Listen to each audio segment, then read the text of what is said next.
Okay संपूर्ण विद्यार्थी साथीहरुलाई स्वागत छ नमस्ते हिजो हामीले लास्टमा कुन टपिक पढाएको थियौं कसैलाई याद छ भने कमेन्ट गरेर तपाईहरुले हेर्नु हिजो हामीले लास्टमा कुन टपिक पढेको थियौं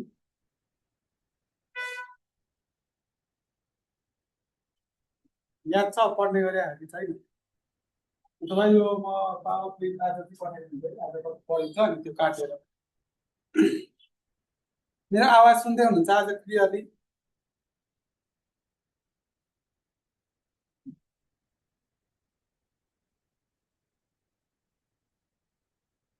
ओके हिजो चाहिँ हामीले इएनआई भिएसी भनेर पढेको थियौँ इएनआई भिएसी भनेर पढेको थियौँ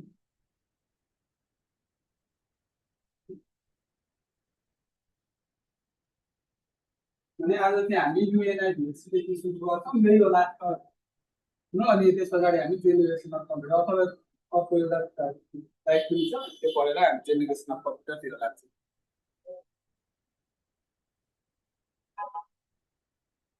ओके स्क्रिन सेयर हैन यो बोर्डबाट हो या स्पटलाइट भएन होला सायद है म ओके अहिले देख्दै हुन्छ है सबैले स्पटलाइट नभएको स्क्रिन सेयर नभएको ओके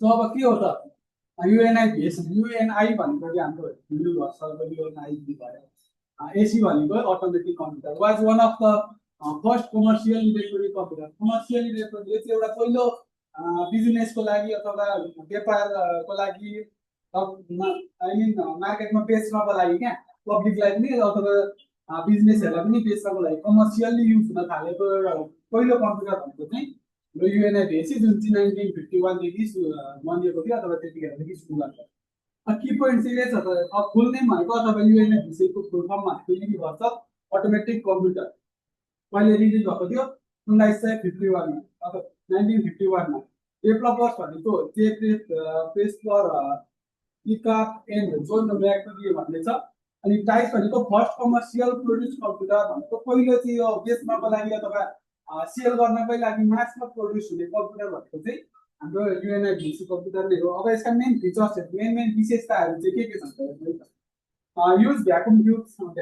युज गर्थ्यो यसले could process both scientific and business data.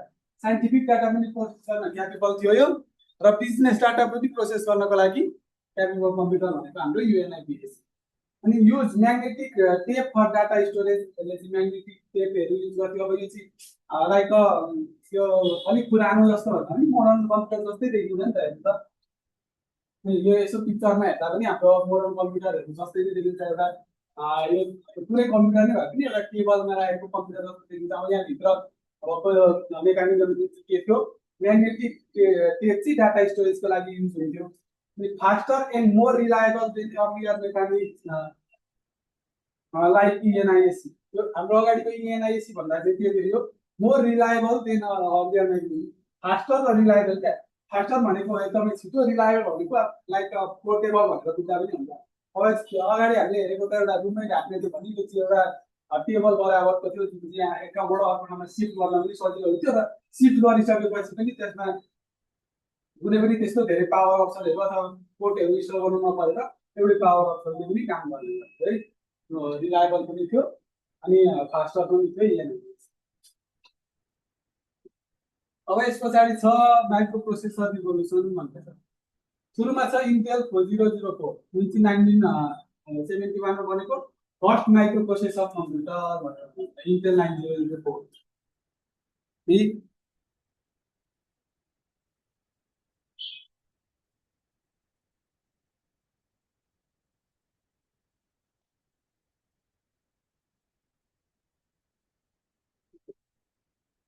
Intel 4004 चाहिँ यो फर्स्ट कम्प्युटर हो जुन चाहिँ एउटै चिप भित्र कम्प्लिट सीपीयू इन्टिग्रेट भएको क्या अहिले पनि अब इन्टेलका सीपीयूहरु हुन्छन् नि धेरै ल्यापटपहरुमा एउटै चिप भित्र चाहिँ कम्प्लिट सीपीयू को आर्किटेक्चर बनाएको पहिलो कम्प्युटर अथवा पहिलो प्रोसेसर भनेको चाहिँ इन्टेल 4004 है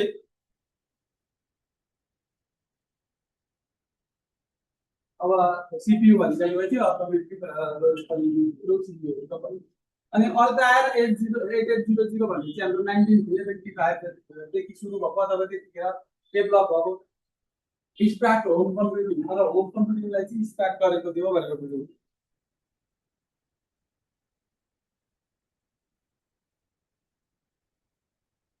है अनि त्यस पछाडि चाहिँ एप्पल टु अब एप्पल कम्पनीले बनाएको 1977 फर्स्ट मास प्रोड्युस पिसी पहिलो चाहिँ अब एकदमै बढी प्रोड्युस हुने अथवा जनरल पब्लिकहरूलाई पनि विभिन्न कम्पनीहरूलाई पनि एकदमै मासको प्रोड्युस हुने कम्प्युटर अथवा पिसी भनेको चाहिँ हाम्रो एप्पल टू अथवा एप्पल आई है जुन 1977देखि सेल हुन थाल्यो अथवा त्यतिखेर प्रोड्युस हो र अनि मासमा प्रोड्युस भएको पहिलो कम्प्युटर भनेको चाहिँ एप्पल टू अथवा एप्पल आई अब चाहिँ आइबिएम पिसी 1981मा बनिएको अथवा 1981देखि सुरु भएको standardise personal computer world wide. अब यो चाहिँ यहाँको चाहिँ हाम्रो बिजनेसहरू अब पर्सनली पनि अलिक धनी धनीहरूले अथवा अलिक पैसा हुनेहरूले मात्रै किन्थ्यो भने यो आइबिएम पिसीदेखि चाहिँ स्ट्यान्डर्डाइज पर्सनल कम्प्युटरका अब हामी जस्तो चल्ने पनि पब्लिकली अथवा पर्सनल कम्प्युटरमा घरमै ल्याएर पर्सनल युज गर्छु भन्ने टाइपले पनि यसमा हालेको अथवा त्यति आइबिएम पिसीदेखि चाहिँ त्यो पनि सुरुवात भयो भने है।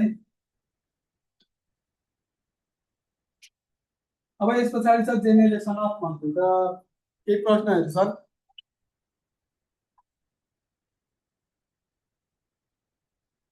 अब कम्प्युटरको पुस्ताहरू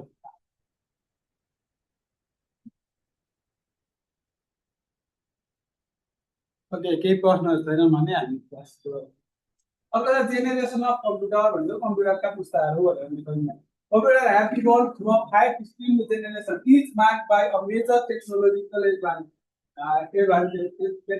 भनेको पहिलो जेनेरेसनमा कुन टेक्नोलोजी सेकेन्डमा त्योभन्दा अझै एडभान्स भएर अथवा अझै मोडर्न टेक्नोलोजी आयो त्यो भन्दा अब टेक्नोलोजीको हिसाबमा चाहिँ प्रत्येक जेनेरेसनमा चाहिँ कुन कुन इभोल्युसनहरू आयो अथवा कति चाहिँ चेन्ज भयो भनेर बुझ्ने अथवा त्यो टेक्नोलोजीको इभोल्युसनलाई हेरेर बनाइएको अथवा त्यो पार्टिसन गरेको जेनेरेसन चाहिँ हाम्रो कम्प्युटरको जेनेरेसनलाई चाहिँ के गरिन्छ मार्क गरिन्छ अथवा पार्टिसन गरिन्छ भनेर। अब कहिले कुन जेनेरेसन अथवा कुन जेनेरेसन कहिलेसम्म र कुन जेनेरेसनमा चाहिँ कुन टेक्नोलोजी भनेर एउटा टाइम लाइन हो। फर्स्ट जेनेरेसन चाहिँ हाम्रो देखिँदैछ नि यो नम्बर सानो नम्बरहरू फर्स्ट जेनेरेसन चाहिँ हाम्रो 1940देखि 56सम्म। अब कुनै कहीँ कहाँ अलिकति देख्ने होला त्यस्तो धेरै फरक पर्दैन है। 1940देखि 56सम्म चाहिँ हाम्रो फर्स्ट जेनेरेसन कम्प्युटरलाई मार्क गरेको छ अथवा त्यतिखेरको कम्प्युटरहरू जति पनि बनिए जति पनि प्रयोगमा आए ती कम्प्युटरहरूलाई चाहिँ फर्स्ट जेनेरेसन अफ कम्प्युटर भनेर भनिन्छ। जसमा युज भएको टेक्नोलोजीहरू चाहिँ अघि नै हामीले भनेको थियौँ नि युएनआइभिएसीमा यो भ्याकुम ट्युब्स चाहिँ बढी युज हुन्थ्यो अथवा त्यतिखेर कम्प्युटरहरू चाहिँ एज अ प्रोसेसर चाहिँ भ्याकुम ट्युब्स युज गर्थ्यो। सेकेन्ड जेनेरेसन चाहिँ हाम्रो 1956 जब फर्स्ट जेनेरेसन सक्यो अनि सेकेन्ड जेनेरेसन सुरु भयो 1956देखि र 1963सम्म आइपुग्दा चाहिँ अथवा यति यो टाइम ड्युरेसनमा जति पनि कम्प्युटरहरू बनिए जति पनि कम्प्युटरहरू यहाँ बनिएका कम्प्युटरहरूलाई इन्भल्भ गरेर यहाँ सेकेन्ड जेनेरेसन बनाएको हो नि त। सो यहाँ यस यो टाइम ड्युरेसनभित्र बनेका कम्प्युटर र यहाँभित्र युज गर्ने कम्प्युटरहरू सबै कम्प्युटर चाहिँ हाम्रो सेकेन्ड जेनेरेसनभित्र पर्छन् जसले चाहिँ हाम्रो ट्रान्जिस्टर भन्ने चाहिँ टेक्नोलोजी युज गर्छ। अनि थर्ड जेनेरेसन छ अर्को 1960 जब यो 1963मा सक्यो अनि 64देखि चाहिँ सुरु भएर 71सम्म चाहिँ थर्ड जेनेरेसन अफ कम्प्युटर भनेर चाहिँ मार्क गरेको छ जसमा चाहिँ आइसीहरू इन्टिग्रेटेड सर्किटहरू युज गरेको छ।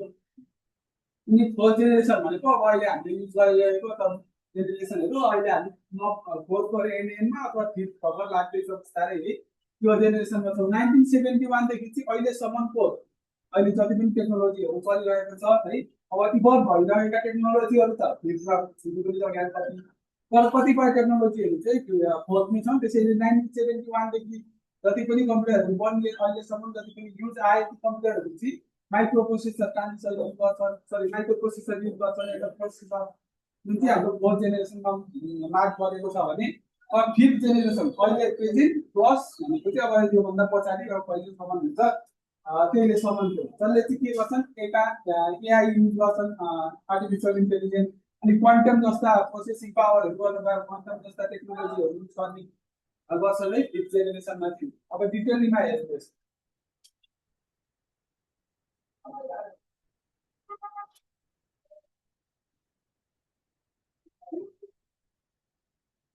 फर्स्ट जेनेरेसन अफ कम्प्युटर त्यसपछि के युज थियो 1946 देखि सुरु भयो ENIAC भन्ने टेक्नोलोजी अथवा त्यो कम्प्युटरलाई चाहिँ किराको अथवा यो ENIAC भनेको एउटा कम्प्युटरको नाम हो एक्जाम्पलको लागि ENIAC कम्प्युटर पनि हाम्रो फर्स्ट जेनेरेसन अफ कम्प्युटरमै पर्छ है अनि 18,000 भ्याकुम ट्युब्सहरू त्यो भ्याकुम ट्युब भयो नि यस्ता भ्याकुम ट्युब्सहरू चाहिँ 18,000 प्लस अथवा अराउन्ड 18,000 भ्याकुम ट्युब्सहरू युज भएर चाहिँ एउटा ENIAC जस्तो फर्स्ट जेनेरेसन अफ कम्प्युटर बनिएको थियो रुम साइज भनेको यो कम्प्युटर चाहिँ अब 18,000 यो एउटा भ्याकुम ट्युब नि लगभग कत्रो हुन्छ अब हाम्रो एउटा हात बराबरको हुन्छ एज अ कम्प्युटर गर्नु भन्नु अरू सो एउटा रुम बराबर 18,000 भइसकेपछि त एउटा रुम बराबर हाम्रो हात साइज भन्दा नि एउटा अङ्गो साइज भन्ने कुरा हुन्छ यो बराबरको ट्युब्सहरू युज हुँदा त रुम साइजलाई 18,000 युज भइसकेपछि एउटा रुम बराबरको भयो त्यसले के गर्थ्यो बढी इलेक्ट्रिसिटी कन्ज्युम गर्ने अनि हिट पनि बढी प्रोड्युस गर्ने अनि 30 टन्स हो यसको वेट चाहिँ 30 टन बराबरको हुन्थ्यो कसैको 27 पनि होला कसैको बढेर 35 सम्म पनि होला तर एभरेजमा हेर्नुपर्दा 30 टन बराबरको वेट है ओके केही प्रश्नहरू छन् भने सोध्न सक्नुहुन्छ है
ओके म यो नोट त पठाइहाल्छु टेन्सन नलिनु है त्यो पार्ट गरेर पठाउनु धेरै पठाइराख्नुपर्छ अनि त्यो झमेला हुन्छ क्या पछि अस्ति हेर्नु त मैले एकैचोटि नोट पठाइदिए भए प्रत्येक च्याप्टरको त्यो नोटहरू कलेक्सन गर्न सजिलो हुन्थ्यो प्रत्येक च्याप्टरलाई कुट्याउँदै पठाउँदाखेरि पछि फाइलहरू पनि त्यो कहाँ पुग्छन् अफिसको ल्यापटपमा मेरो ल्यापटपमा पनि कहाँ पुग्छन् एउटा मात्रै फाइल भयो त्यसैले एउटा स्लाइडलाई पढाइदिन्छु अलिक पढाइदिन्छु तपाईँहरूलाई पनि सजिलो हुन्छ क्या हेर्नको लागि त्यो एउटै स्लाइडलाई मैले 2-3वटा कुर्ता पारेर पठाएँ भने त्यो मेसेजमा अब कति मेसेज जाँदैन त्यो ग्रुपमा अनि पछि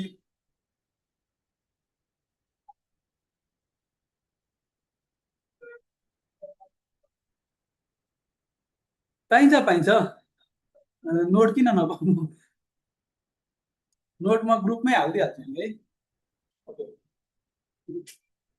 अन्त फर्स्ट जेनेरेसन अफ कम्प्युटरमा अघि पनि हामीले भन्यो है युज हुने टेक्नोलोजी भनेको भ्याकुम ट्युबको टेक्नोलोजी युज हुन्थ्यो 1940 देखि 1956 सम्म जति पनि कम्प्युटरहरू यो बिचमा बनिए अथवा यहाँ अगाडि भएका कम्प्युटरहरूलाई पनि जति पनि यो फर्स्ट जेनेरेसनमा काउन्ट भएका हुन्छ योभन्दा अगाडिका ती कम्प्युटरहरूलाई इभल्भ गरेर अथवा भ्याकुम ट्युब्स युज गरेर अगाडिकै कम्प्युटरहरूलाई मोडिफाई बनाइयो नि त्यो कम्प्युटरहरूलाई पनि हामीले 1940 देखि 1956 सम्म नै भन्छौँ अथवा फर्स्ट जेनेरेसनमै भन्छौँ भनेर हुन्छ The fourth generation computer used vacuum tubes as the main electric component अथवा प्रोसेसर भनेर बुझाउने हुन्छ है प्रोसेसर प्रोसेस गर्ने अथवा एउटा मेन इलेक्ट्रिक कम्पोनेन्टको रूपमा चाहिँ हाम्रो भ्याकुम ट्युब्सलाई युज गरिएको देखेर this component well enormous in size consume huge amounts of electricity and generate a lot of heat अहिले पनि मैले भने त्यसको चाहिँ साइज एकदमै बढी हुने भएकोले अथवा एकदमै ठुलो कम्पेयर टु अहिले काहीँ मोबाइल एउटा कम्प्युटरको डिभाइस हो कति सानो छ compare to mobile device computer to smart watch हामीले हेर्नु पर्दा त्यतिखेर कम्प्युटर एउटा रुम साइज चाहिँ ओभर भनिसकेपछि कत्रो ठुलो हुँदो रहेछ है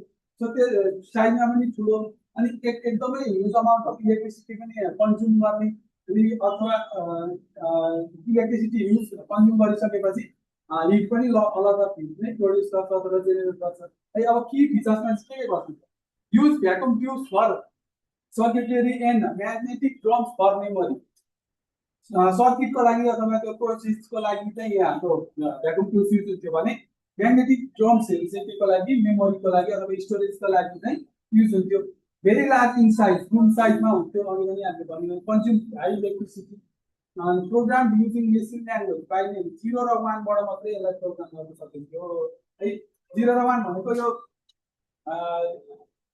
भ्याकुम ट्युब भनेको एउटा इलेक्ट्रिक सर्किट हो नि त यो ट्युब चाहिँ के हो यसका पावर जान्थ्यो कि जाँदैन थियो 0 र 1 कि यस अथवा कि अन कि अफ त्यसलाई नै जस्तै पावर जान्दा हामीले 1 भन्छौँ पावर नजान्दा हामीले 0 भन्छौँ त्यसले यसले केमा काम गर्थ्यो कि पावर जाँदैन थियो कि पावर जान्थ्यो 0 र 1 तर बाइनरीमा काम गर्थ्यो भनेको स्लो हुन्थ्यो एक्सपेन्सिभ हुन्थ्यो एन्ड अनरिलायबल रिलायबल त हुन नि भयो एउटा रुम साइज कम्प्युटरलाई एउटा रुममा फिक्स गरेर राखिसकेपछि त त्यसलाई सार्न मिलेन सो रिलायबल पनि हुँदैन थियो अनि एक्सपेन्सिभ पनि हुन्थ्यो अब त्यतिखेर कम्प्युटरहरू हुँदै हुँदैन थियो भइसकेपछि पनि अब रिसर्च पर्पजको लागि अथवा त्यही कम्प्युटरलाई नि कसैले अलिकति एडभान्स बनाउने भनेरै रिसर्च गर्ने अथवा साइन्टिफिक रिसर्चहरूको लागि कहीँ कहीँ युज भए तापनि अब एकदमै रेयर भएको कारणले एक्सपेन्सिभ पनि थियो र स्लो त अभियसली हुनु पर्यो इनपुट बाई पंचकारबाट इनपुट हुन्थ्यो भने आउट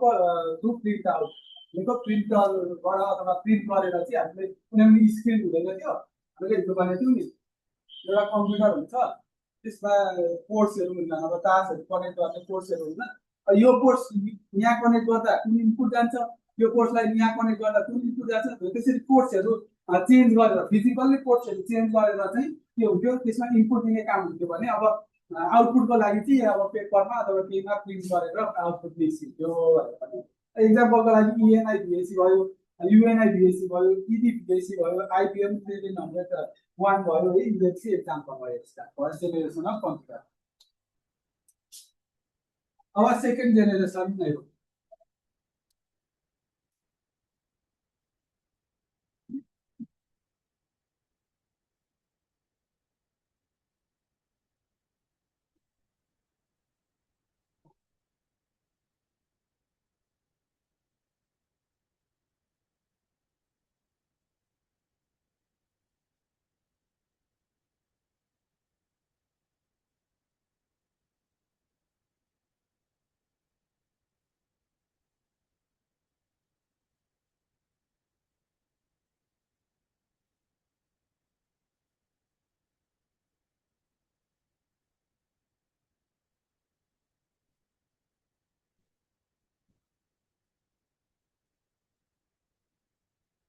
आउटपुट पेपर टेप भनेर लेखिया हुन्छ सर धेरै पेपर टेप भन्नु म अहिले भनिनँ है नि अघि भनिनँ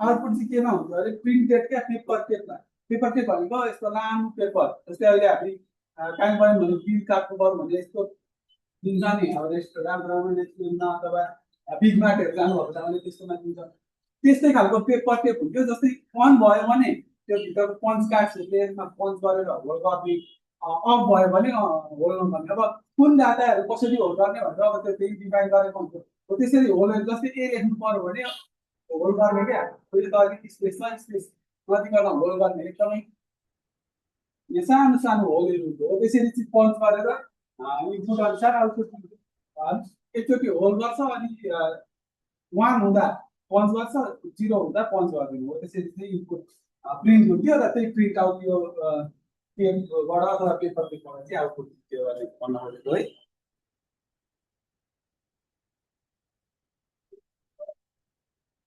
अब सेकेन्ड जेनेरेसन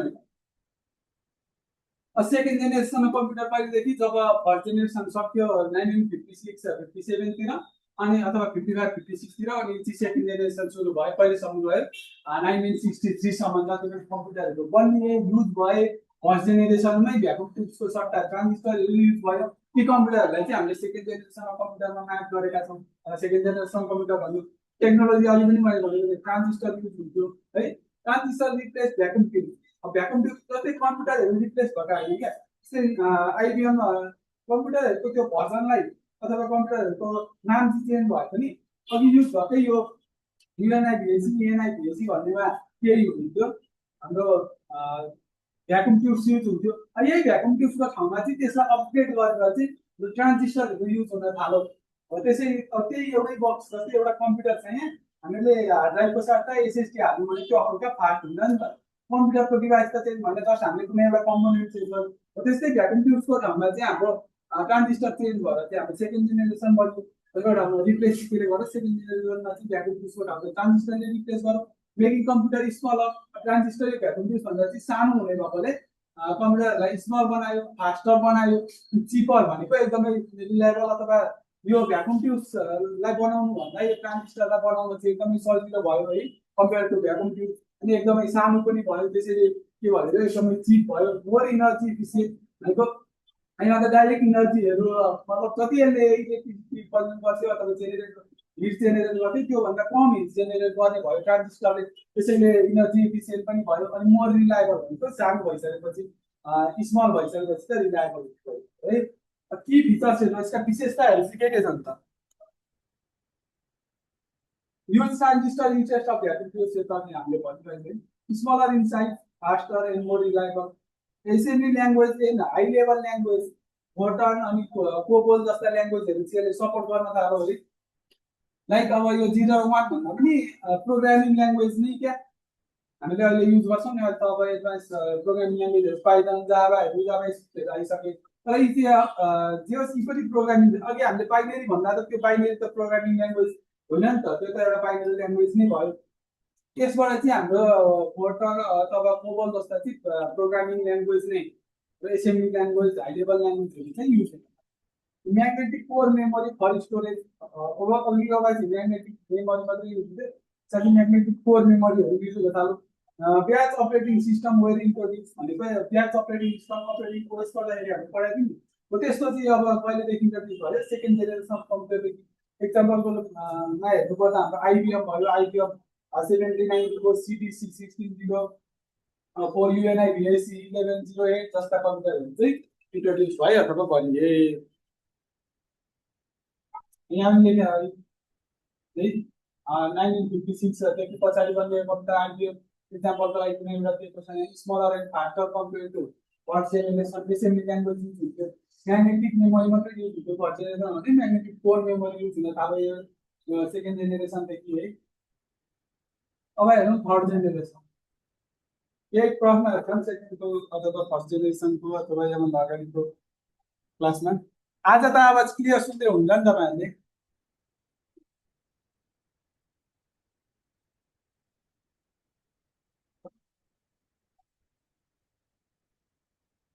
ओके, केही छैन भने अहिले अब हामी थर्ड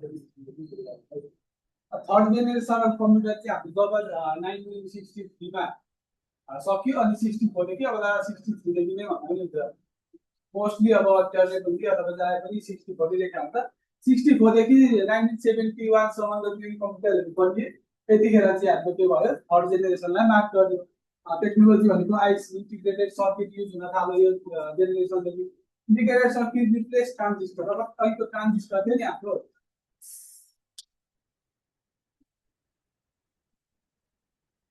अहिलेको ट्रान्जिस्टरलाई चाहिँ अब इन्टिग्रेटेड सर्किट अनि चाहिँ के गर्यो? रिप्लेस गर्यो। An IC contains many transistor। यो त्यस्ता ट्रान्जिस्टरहरु हुन्छ नि, यो चाहिँ यही भित्र भयो क्या सबै। मतलब एउटा आइसी अथवा एउटा इन्टिग्रेटेड सर्किट भित्र मल्टिपल अथवा मेनी ट्रान्जिस्टरहरु चाहिँ इन्टिग्रेट भयो अथवा एकै ठाउँमा कम्बाइन गरेर चाहिँ आइसी बनाइयो। ट्रान्जिस्टरहरुलाई धेरैवटा ट्रान्जिस्टरहरुलाई कम्बाइन गरेर रेजिस्टर पनि हुने भयो त्यो भित्र है। ट्रान्जिस्टर हुने भयो, रेजिस्टर हुने भयो, क्यापेसिटर पनि एकै ठाउँ हुने भयो। अनि सिंगल स्मल सिलिकन चिप, एउटा स्मल सिलिकन चिपमा भित्र चाहिँ हाम्रो के हुने भयो? क्यापेसिटर भयो एउटा, रेजिस्टर भयो एउटा, ट्रान्जिस्टर मिलेर चाहिँ आइसी इन्टिग्रेटेड सर्किट। यो सबै इन्टिग्रेट भएको कारणले यो सबै इन्टिग्रेट भएर एउटा सर्किट बनेको कारणले आइसी अथवा इन्टिग्रेटेड सर्किट भनिन्छ है। के फिचर्स यसका विशेषताहरु के छन्? Use ICs many components on one system. Many component भनेको हामीले भन्यो नि क्यापेसिटर, रेजिस्टर र ट्रान्जिस्टर जस्ता मेनी कम्पोनेन्ट्सहरु चाहिँ युज गरेर एउटा आइसी बनेको हुन्छ। Much smaller, faster and more reliable. यसैलाई पनि एकदमै सानो बनाइयो र अरु पनि थप्यो। रेजिस्टर, क्यापेसिटर बनाएर चाहिँ यसको साइज भन्दा पनि अझै सानो साइज बनाएर चाहिँ आइसीलाई इन्ट्रोड्युस गर्यो। अथवा यो आइसी चाहिँ अरु ट्रान्जिस्टर अथवा भ्याकुम भन्दा चाहिँ स्मलर हुन्छ फास्टर हुन्छ र मोर रिलायबल हाई लेभल ल्याङ्ग्वेजहरू युज हुन थाल्यो जस्तै बेसिक पास्कल सी जस्तो ल्याङ्ग्वेजहरू चाहिँ थर्ड जेनेरेसनदेखि चाहिँ सुरु हुन थालेको अथवा युज हुन थालेको है अहिले पनि हामीले सी त पढ्नुपर्छ कलेजदेखि पढ्यौँ भने है अथवा कम्प्युटर लिएर काहीँ पढ्नुभएको छ भने किबोर्ड एन्ड मोनिटर इन्टरभ्यू अब हामीले इनपुट चाहिँ त्यो प्लगहरू निकालेर अथवा कोर्सहरू चेन्ज गरेर भन्दा पनि हामीले किबोर्ड र माउसबाटै चाहिँ हामी मोनिटर र किबोर्ड माउसहरू मैले चाहिँ हामीलाई इनपुट दिन सक्ने भयो क्या थर्ड जेनेरेसनको time sharing and multi programming OS time sharing OS भनेर हामी पढ्यौँ नि हो त्यसदेखि इन्ट्रोड्युस भयो मल्टी प्रोग्रामिङ ओएस भनेको एउटै अपरेटिङ सिस्टममा चाहिँ मल्टिपल प्रोग्रामिङहरू युज गर्न सकिने अथवा मल्टिपल प्रोग्रामिङहरू युज गरेर एउटै अपरेटिङ सिस्टम बनाउन सकिने त्यसपछि इन्ट्रोड्युस भयो एक्जाम्पलको लागि आइबिएम 360 सिरिजहरू भयो पिडिपी 8 भयो पिडिपी 11 भयो आइसिएल 2900 टाइपको भयो हाम्रो एक्जाम्पल अब हाम्रो भनिबल 964 देखि आइबिएम 360 मा एक्जाम्पल भयो आइसी टेक्नोलोजी युज हुन थाल्यो किबोर्ड एन्ड मोनिटर माउसहरू युज हुन थाल्यो अथवा माउस भन्दा नि किबोर्ड र मोनिटर चाहिँ यसबाट युज हुन थाल्यो किनकि अब माउसको आवश्यकतै परेको थियो नि त हामीले अपरेटिङ सिस्टम पढ्दाखेरि के भनेर पढेको थियौँ जियुआई र सिएलआई भनेर पढेको थियौँ नि अहिले पछि मात्रै आएको नि त सिएलआई सुरुमा त्यो थर्ड जेनेरेसनमा पनि सिएलआई नै थियो अब सिएलआई भइसकेपछि हाम्रो माउसको चाहिने कमान्ड लाइन इन्टरभ्यू भइसकेपछि हामीले कमान्डबाटै दिनु भयो किबोर्ड र मोनिटर चाहिँ इन्टरभ्यू गर्यो अनि टाइम सेयरिङ ओएस पनि इन्टरभ्यू गर्यो त्यतिखेर चाहिँ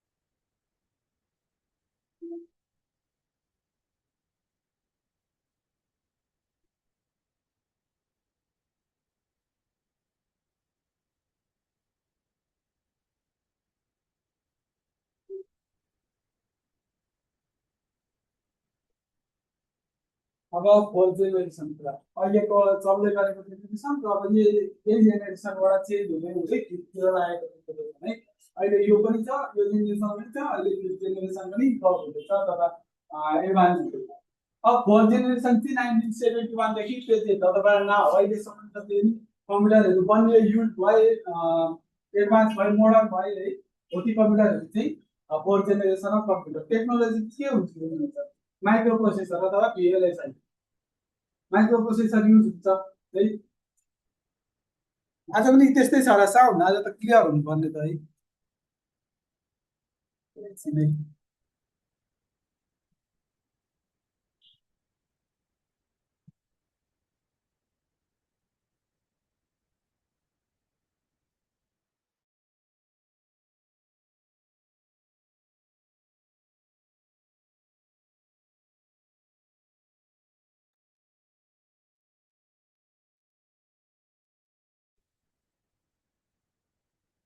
माइक त यहाँ देखि हालेर युज भइरहेको छ माइक यो माइक चाहिँ खराब हो कि यो इको बडी हो कि नोइज बडी हो कि बाहिरको जस्तै के युज हुन्थ्यो माइक्रो प्रोसेसर भिएलएसआई को फुल पनि थाहा कसैलाई कमेन्ट गर्नु त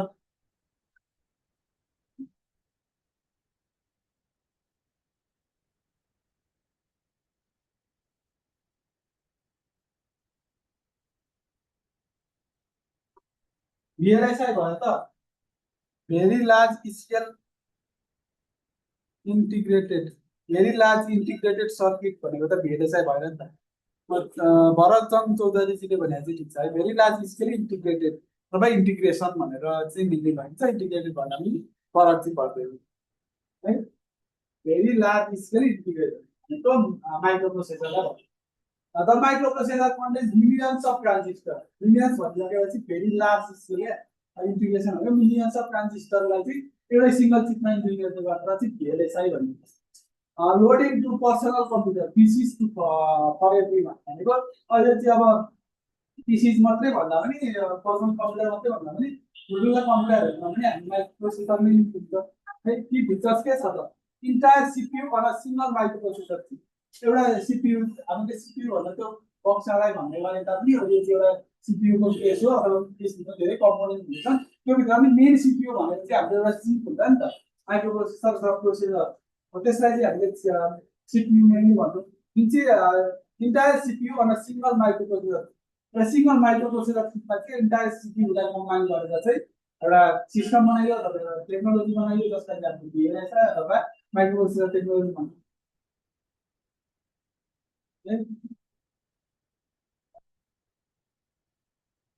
त्यहाँ अब VLSI and ULSI technology, VLSI र ULSI भनेपछि के हो त भन्नु न त। भेरी लार्ज ULSI भनेको के हो त?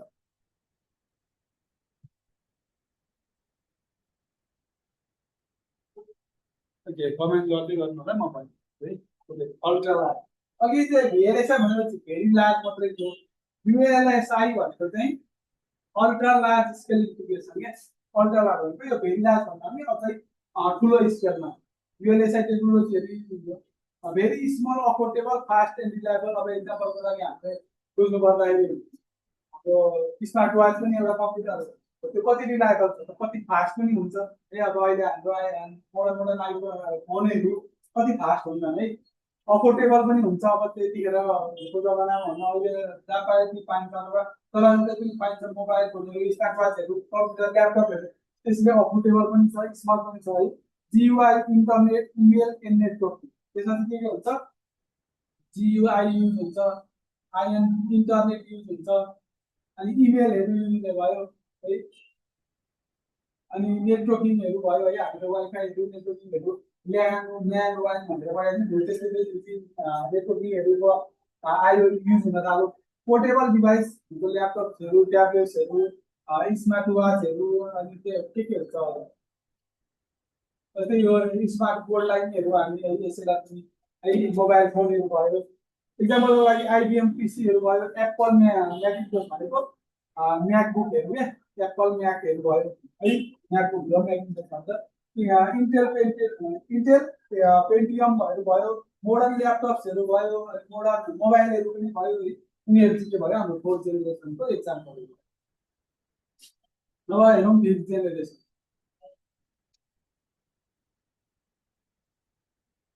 ओके, अल्ट्रा लार्ज स्केल ठीक छ। अब 5th जेनेरेसन, अहिले पनि 5th जेनेरेसन इभल्भ हुँदैछ, अथवा टेक्नोलोजी मोडर्न हुँदैछ, एडभान्स हुँदैछ। र अब आउने टेक्नोलोजीहरू जस्तै एआईहरू भयो है, अब क्वान्टम मेकानिक्सहरू भन्छ, सुपर कम्प्युटरहरू भन्छ, मेगा वर्ल्डहरू भन्छ है। त्यस्तो टेक्नोलोजी हाम्रो अहिले पनि बिस्तारै बिस्तारै बनिँदैछ, र फ्युचरमा चाहिँ अझै एडभान्स भएर अहिलेदेखि फ्युचरसम्म, अब फ्युचरमा चाहिँ कहिलेसम्म भन्नु त हुँदैन नि त, अब प्रिडिक्ट गर्न सकिन्छ। त्यसले अहिलेदेखि फ्युचरसम्म चाहिँ 5th जेनेरेसन चाहिँ चल्दैछ, अथवा चलिरहेको छ अहिले। एआई र क्वान्टम कम्प्युटिङ चाहिँ यस्तो टेक्नोलोजीहरू भयो है। Based on artificial intelligence, this computer aim to think. अहिलेको कम्प्युटरहरू के गर्यो, हामीले पर्सनली इनपुटै दिनु पर्दैन नि त आउटपुट लिनको लागि। अब यसले चाहिँ के गर्छ, एउटा अटोमेसन क्रिएट गरिसकेपछि आफै सोच्न सक्छ, आफै सिक्न पनि सक्छ है। न्युरल लर्निङ अथवा नेचुरल लर्निङ भनिन्छ मेसिन लर्निङको हिसाबमा। अनि क्यान मेक डिसिजन, आफै डिसिजन लिन सक्ने। त्यहाँ हामीले NA10 भन्ने सिकाएको हुन्छौँ है। NA10हरू अनि अस्ति 12 बट के भन्ने आएको, आफै सोच्न सक्ने, आफै डिसिजन लिन सक्ने, कतिखेर के गर्नुपर्छ भनेर आफै डिसिजन लाइक मानिसको जस्तो डिसिजन लिन सक्ने, तर स्टिल अन्डर डेभलपमेन्ट। अब यो सुपर एआईहरू अथवा सुपर एआईहरू चाहिँ आइसकेको छैन क्या अहिले है, स्टिल अन्डर डेभलपमेन्ट नै छ एआईहरू। अहिले हामीले जस्तै हाम्रो अचानक जस्तै एआई त पहिलेदेखि नै युज भइरहेको थियो, अहिले अचानक 2022 मा ChatGPT इन्ट्रोड्युस गरेदेखि चाहिँ हाम्रो जनरल पब्लिकहरूलाई पनि मजाले थाहा भयो नि त एआईहरू हुँदो रहेछ, अथवा एआईले हामीलाई सहज बनाउने रहेछ भनेर। ल हामी अचानक यति चेन्ज देखे तापनि एआई चाहिँ एकदमै अहिले चाइल्ड अवस्थामै छ है, बच्चै छ अहिले, अन्डर डेभलपमेन्ट नै छ। हामीले पहिले नदेखेको कारणले अहिले अचानक देख्दाखेरि चाहिँ एडभान्स जस्तो देखियो। जस्तै क्लाउड भन्ने एआई युज गर्नुभएको छ कि छैन, ChatGPTहरू, इमेज जेनेरेसन, अहिले अब एआई भिडियोहरू बनाउनु, यो चाहिँ अझै एडभान्स रहेछ। कस्तो धेरै गर्न सकेको एआई भनौँ नि, यति बच्चै छ क्या, अहिले भर्खर जन्मिँदैछ एआई। अब एडभान्स हुँदा अथवा सुपर कम्प्युटरहरूलाई एडल्ट हुँदाखेरि कस्तो होला आफू फर्काउनु। Artificial intelligence and machine learning यसको फिचर भयो। ULSI टेक्नोलोजी, प्यारल प्रोसेसिङ भनेको एकैचोटि प्यारल प्रोसेसिङ चाहिँ यो क्वान्टम मेकानिक्स अथवा सुपर कम्प्युटरमा चाहिँ युज हुन्छ। प्यारल कम्प्युटिङ भनेको हाम्रो कम्प्युटरले अहिले पनि बेसमा बसेर गर्ने के हो, 0 र 1 मात्रै हो नि त, बाइनरीमै काम गर्छ। हाम्रो जेसुकै इनपुट दिए पनि सिपियुले काम गर्ने भनेको 0 र 1 मै हो। तर हाम्रो यो क्वान्टम कम्प्युटिङ अथवा सुपर कम्प्युटरहरूले के गर्छ, 0 मा काम गर्छ, 1 मा काम गर्छ, अनि 0 र 1 मा एकैचोटि काम गर्छ क्या। त्यो 0 मा काम गर्छ, 1 मा काम गर्छ, 0 र 1 मा एकैचोटि पनि काम गर्न सक्छ। त्यसलाई हामीले प्यारालल प्रोसेसिङ भन्छौँ है। प्यारालल प्रोसेसिङको एक्जाम्पल पनि हुन्छ नेचुरल ल्याङ्ग्वेज प्रोसेसिङ एनएलपी भन्छौँ नि हामीले। हो त्यसको क्यापेबिलिटी छ एनएलपी भनेको।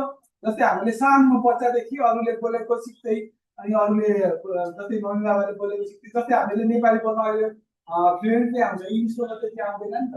तर हामीलाई जस्तै युएसएतिर जन्मेको थियो हामी जस्ट इक्जाम्पलको लागि भने हामीलाई इङ्ग्लिस बोल्न सजिलो लाग्थ्यो नि त। हो त्यस्तै एआईलाई पनि जुन कुरा सिकायो अथवा जुन कुरामा ट्रेन गर्यो त्यसमै ट्रेन हुने हो क्या। नेचुरल ल्याङ्ग्वेज भनेको चाहिँ उसले वरिपरि देखेर बाहिरको वातावरणसँग नेचरसँग चाहिँ कसरी सिक्ने त, अथवा नेचरलाई कुन नेचरमा छ त्यो है केही नेचरमा चाहिँ सिक्न सक्ने क्यापेबिलिटी पनि हुन्छ है। भोइस रिकग्नाइजेसन अब यो त भइगयो नर्मली हामीले यही गुगल भनेर अथवा यही टेलिमी भनेर यही सिरी गरेर यही एलेक्सा भनेर जति पनि भन्छौँ नि हो तिनीहरू भयो।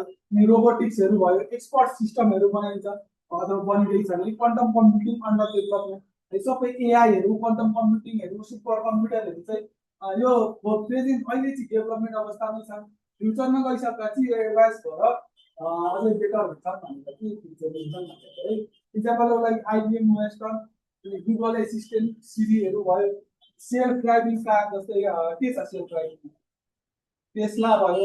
अहिले यो डिपलले पनि निकालेको छ है। डिपल जत्रो चाइनिज गाडीहरूले पनि बढी सेल्फ ड्राइभिङहरू आउँछ।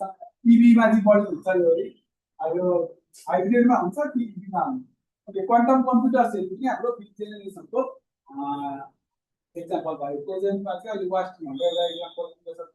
मेसिन लर्निङ भयो, नेचुरल ल्याङ्ग्वेज प्रोसेसिङ भयो, क्वान्टम कम्प्युटिङहरू भयो, यस्तो चिजहरू भयो। 5th जेनेरेसनको एक्जाम्पल भयो।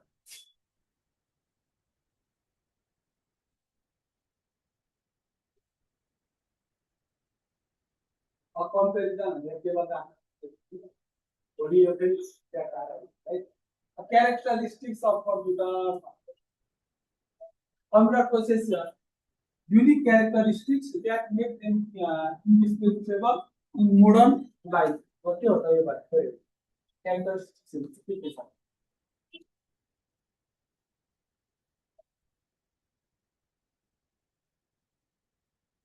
Okay, के प्रश्नहरु छन् भन्ने सोध्नु सक्नुहुन्छ है। केही छ?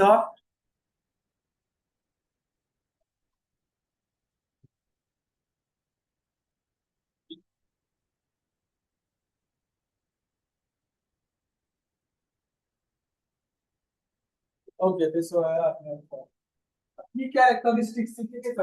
क्यारेक्टरिस्टिक्स भनेको एउटा स्पिड भयो। अहिले हामीले अहिलेकै कम्प्युटरलाई बेस मानेर चाहिँ क्यारेक्टरिस्टिक्सहरु ट्राई गरेको है। त्यो 4th जेनेरेसन अथवा त्यो कम्बाइन छ नि त अहिलेको अवस्था त हो। त्यसैलाई बेस मानेर हामीले क्यारेक्टरिस्टिक्स चाहिँ डिजाइन गर्छौँ। सुरुमा छ स्पिड, अनि छ एक्युरेसी, रिलिजेन्स, स्टोरेज, भर्सिटालिटी, अटोमेसन र रिलायबिलिटी। स्पिड भनेको चाहिँ के हो त? Can process millions of instruction per second. 1 सेकेन्डमा चाहिँ कम्प्युटरले चाहिँ अब उसको क्यापेसिटी अनुसार एभरेजमा हेर्नुपर्दा मिलियन्स अफ इन्स्ट्रक्सन चाहिँ 1 सेकेन्डमा प्रोसेस गर्न सक्ने क्षमता हुन्छ। मेजर्ड इन एमएचजेड, जिएचजेड, एमआइपिएसमा चाहिँ यसको स्पिड चाहिँ मेजर हुन्छ कम्प्युटरको। अर्को चाहिँ accuracy, highly accurate result. Errors are due to wrong input, GIGO, garbage garbage. यसले चाहिँ के गर्छ? एकदमै सही नै आउटपुट दिन्छ क्या, 100% नै सही दिन्छ। यदि हाम्रो इनपुटमा चाहिँ कुनै पनि इरर छैन अथवा कुनै पनि रङ इनपुट दिएको छैन भने कम्प्युटरले दिने आउटपुट के हुन्छ? हाइली एक्युरेटेड नै हुन्छ। यो इरर हामीले इनपुट इरर दिएर आउटपुट पनि इररले दिनु लागि के हुन्छ? गार्बेज गार्बेज भनेको एउटा बोरहरू भन्नु सक्छ। यदि हामीले केही रङ इनपुट दियौँ भने रङ नै आउटपुट दिन्छ। डिलिजेन्स भनेको थाक्दैन क्या यो अहिलेको। Never gets tired or lose concentration, can work for hours without quality job. यसले चाहिँ 1 घण्टा काम गर्छ, 10 घण्टा काम गर्छ, 10 दिन 1 हप्ता कन्टिन्यू काम गर्दा पनि कम्प्युटर चाहिँ के गर्दैन? थाक्दैन। अनि लुज कम्परेसन भनेको यसले एकाग्रता चाहिँ यताउता हुँदैन। जस्तै एक्युरेसी हामीले पहिलो इनपुटमा जति एक्युरेट थियो 1000 times पछाडिको इनपुटमा पनि त्यति नै एक्युरेट हुन्छ भनेर can work for hours without quality जति घन्टा पनि हामीले काम लगाए अथवा हामीले कम्प्युटरमा चाहिँ काम गरेर पनि कम्प्युटर क्वालिटीलाई ड्रप गरेर अथवा क्वालिटी डाउन हुँदैन स्टोरेज भनेको त हो कि हाल्नुहुन्छ can store numbers amounts of data टेराबाइटमा हुन्छ पेटाबाइटमा हुन्छ रिटाइपिङ स्टेज अब हामीले स्टोर गरेको डाटाहरू स्टोर गर्न सक्छौँ र फ्युचर युजको लागि युज गर्न सक्छौँ अथवा फ्युचर युजको लागि स्टोर गरेर राख्छौँ अनि हामीले सजिलैसँग त्यो डाटा के गर्न सक्छौँ रिटाइप गर्न सक्छौँ अथवा हामीले युज गर्न सक्छौँ भनेर अर्को छ भर्सिटालिटी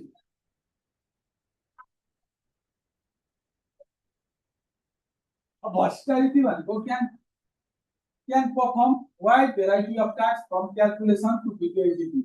नर्मल हामीले एउटा कम्प्युटरमा के युज गर्छौँ भिडियो जस्तै एक्जाम्पल प्रिमियर प्रो पनि खोलेको छ फोटोसप पनि खोलेको छ भिजुअल स्टुडियो कोड पनि खोलेको छ ब्राउजर पनि खोलेको छ मुभी पनि हेरेको छ हो त्यो सबै चाहिँ एकैचोटि गर्छ नि त can perform wide variety of task from calculation to video editing normal calculator use गर्नदेखि एडभान्स रूपमा भिडियो एडिटिङहरू मसिन लर्निङहरू गर्ने जस्तो काम पनि के गर्छ भर्सिटालिटी गर्नुपर्छ तर कम्प्युटरले गर्न सक्छ अरू छ automation carries out task automatic once a program is loaded एकचोटि प्रोग्राम लोड गरिसकेपछि यसले के गर्छ टास्कहरूलाई अटोमेटिकली एकचोटि इनपुट दिइसकेपछि हामीले त्यस बिचमा गएर कसरी प्रोसेस गर्ने के प्रोसेस गर्ने केही भनिराख्नु पर्दैन तर आइक्यू चाहिँ हुँदैन अब हामीले इनपुट जस्तो इनपुट दिन्छौँ त्यसैलाई प्रोसेस गरेर आउटपुट दिनु भने ह्याज नो नेचुरल इन्टेलिजेन्स अब एआईमा त हुन्छ अब फिफ्थ जेनेरेसनमा हामी बिस्तारै लाग्दैछौँ नि त त्यसमा चाहिँ हुन्छ यो फोर्थ जेनेरेसनलाई नै हेर्ने हो भने चाहिँ आइक्यू हुँदैन यसमा only follow instruction AI simulate decision making तर एआईले चाहिँ डिसिजन मेकिङलाई सिमुलेट गर्छ भने आइक्यू चाहिँ बिस्तारै डेभलप हुँदैछ अहिले तर 100% आइक्यू चाहिँ हुँदैन कम्प्युटरमा त्यो नै प्रोसेस आइक्यू भने है त्यसको लागि के छ टाइप्स अफ कम्प्युटर कम्प्युटर कति खालको computer can be categorize based on size functionality and purpose केबाट साइजबाट एउटा क्याटेगराइज गर्न सकिने भयो अथवा टाइप बाइ साइज भन्ने त टाइप बाइ फङ्सनालिटी भन्ने त टाइप बाइ पर्पस भन्ने टाइप बेस्ड अन फङ्सनालिटी भन्ने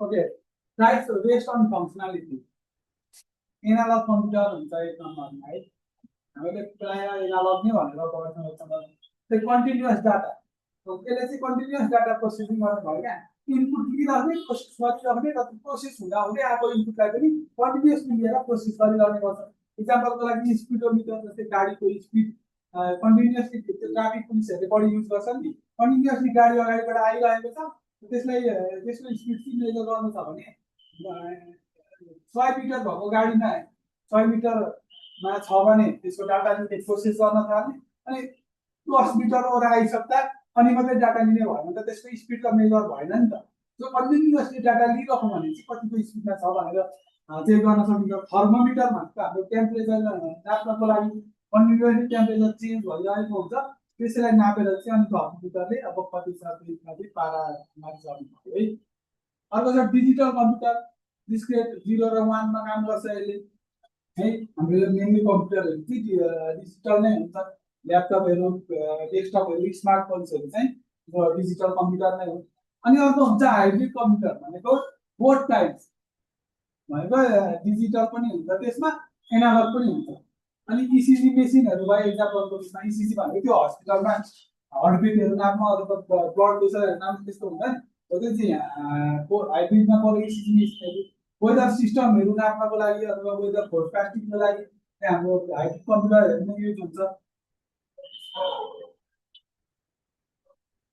अनि एनालग कम्प्युटरमा चाहिँ के हुन्छ continuously data approximate result data continuously लिन्छ र अप्रोक्सिमेटली कति कुन रिजल्ट छ भनेर 100% चाहिँ देखाउन नसके पनि अप्रोक्सिमेट डाटाहरू चाहिँ देखाउँछ है डिजिटल डिस्क्रिट बाइनेरीमा काम गर्छ अहिले अब डिस्क्रिटमा काम गर्छ एक्ज्याक्ट रिजल्ट देखाउँछ क्या यसले चाहिँ त्यसले चाहिँ अप्रोक्सिमेट मात्रै देखाउनु भयो भने डिजिटल कम्प्युटरले चाहिँ हाम्रो के गर्छ एक्ज्याक्ट रिजल्ट देखाउँछ। अनि हाइब्रिडले चाहिँ कम्बाइन बोथ टाइप्स भनेको दुईटै टाइपलाई कम्बाइन गरेर चाहिँ त्यसको त्यही अनुसार रिजल्ट देखाउनु भयो, त्यही अनुसार टेक्नोलोजी युज गर्ने भयो।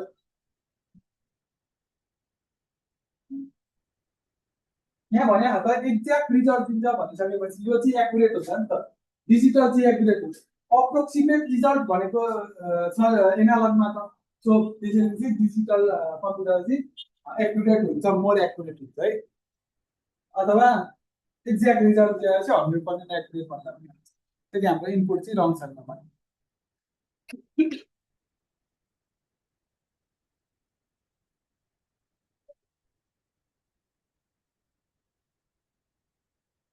साइज बेस अन साइज, अब साइजको हिसाबमा कम्प्युटर टाइप बाई साइज भने अब सुपर कम्प्युटर छ सुरुमा, फास्टेस्ट हुन्छ, रिसर्चको लागि बढी युज हुन्छ। अनि मेन फ्रेम कम्प्युटर यो डिटेलमा हामी भोलि हेर्छौँ है, अहिले हामी जस्ट टाइमलाइन टाइपको मात्रै हेरेको, यो अगाडिको पनि यो पनि अहिले हामी हेर्छौँ। 1000+ युजर ब्याङ्किङको लागि मेन युज हुन्छ। मेन फ्रेम कम्प्युटर भनेको चाहिँ एउटा कम्पनीको सर्भरको टाइपमा सर्भरहरूमा चाहिँ बढी युज हुने एउटा कम्प्युटरको टाइप भयो। मिनी कम्प्युटर छ, 10 देखि 200 युजर्सहरू हुन्छ बिजनेसमा, कुनै पनि बिजनेसले युज गर्दैछ भने यो मिनी कम्प्युटर युज गर्ने भयो।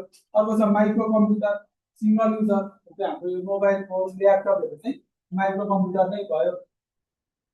अनि वर्क स्टेसन भनेको त एउटा वर्क स्टेसन भनेको पावरफुल पिसीहरू हुन्छ इन्जिनियरिङहरूको लागि। सुपर कम्प्युटर को एक्जाम्पल भनेको कुडाको फोन टायर भन्ने हुन्छ। मेन फ्रेमको आइबिएम Z16 मिनी कम्प्युटरको एक्जाम्पल पिडिपी हरले माइक्रो कम्प्युटरको डेस्कटप ल्यापटप मोबाइलहरू भयो। वर्क स्टेसन भनेको चाहिँ म्याकबोर्डहरू जस्तो चाहिँ है।